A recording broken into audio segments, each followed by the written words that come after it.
The Darjeeling Limited is widely regarded as being one of Wes Anderson's weakest films.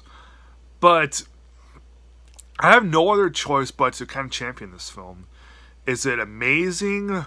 Not quite. But I still have a real soft spot for this.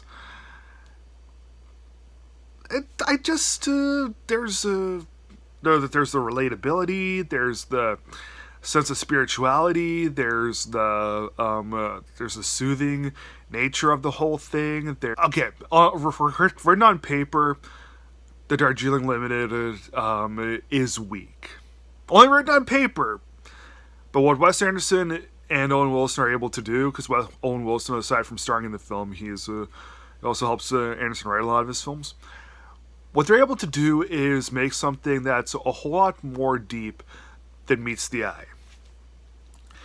Written on paper, it's just about these three brothers who are Owen Wilson, Adrian Brody, and Jason Schwartzman, who they're summoned to go to India in a bid to bond, like they used to as brothers. And when the movie was unfolding, I mean, sure, it has that story is nice. When the movie was unfolding, you get such a great sense of who these characters are and why you want them to grow as human beings and get their essence to grow. And it's just a real big surprise on how good everything was able to happen. It has a really, really good look to it. This was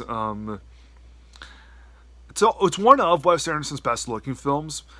And yeah, a lot of it takes place on the train, but the general look of the film is really, really good.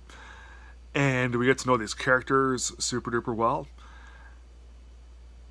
Yeah, I think that in the case of the Darjeeling Limited, that aside from its sense of spirituality, that can really hit the viewer's soul, that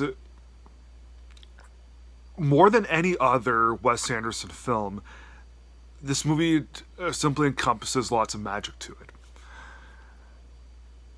Now, I do think that Wes Anderson has done some better films, but at least with some of his other better films like Moonrise Kingdom or Grand Budapest Hotel, because with those ones you can actually you can provide clear, solid, concrete evidence that those are better films. You can actually go through lots of you can analyze why those are better films. But if I say that Darjeeling Limited is better than some of his other films like Bottle Rocket or Life of Classic Steve Zissou, I don't really have a whole lot of evidence other than the movie's just magical. If a movie doesn't have a whole lot of evidence as to why it's great, but it still tugs on your heartstrings, it still does a really, really good job with what it's doing, it's just magical. There's nothing wrong with that. Sure, I wanted there to be more evidence as to why I loved the Darjeeling Limited so much, but whatever. I still really enjoy this film. I'm going to give the Darjeeling Limited from 2007 3.5 stars out of 4. Everyone, thanks for watching. Be sure to subscribe and like this video, and I'll definitely be posting more things in the next couple of days. Have a good day, folks.